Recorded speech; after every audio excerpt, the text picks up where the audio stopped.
Bir çox insan gördüyü hər yuxunu həqiqət zənn edir. Halbuki insanın gördüyü hər yuxuya inanması doğru deyil. Bəzən cinlər insanın yuxusuna müdaxilə edərək həyat yoldaşının ona xəyanət etdiyini və aldatdığını göstərə bilər. Bu isə insanın içində vəsvəsələrin, şübhələrin və takıntıların artmasına səbəb olur. Şübhələr çoxaldıqca evdə huzur, sevgi, hörmət və güvən hissi zəifləyir. Nəticədə isə ailələrdə mübahisələr və boşanmalar arta bilir. Bu səbəblə hər görülən yuxuya etibar etməyin. Pis yuxuları hər kəsə danışmayın, yozdurmağa çalışmayın. Bir-birinizə qarşı sevgi, hörmət və anlayışlı olun.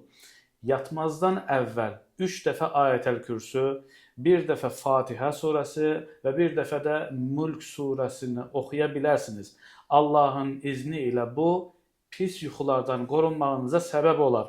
Unutmayın ki, cinlərin və şeytanların xaricində görülən yuxular insanın yaşadığı stres, qorxu, düşüncələr və şuur altı da ola bilər.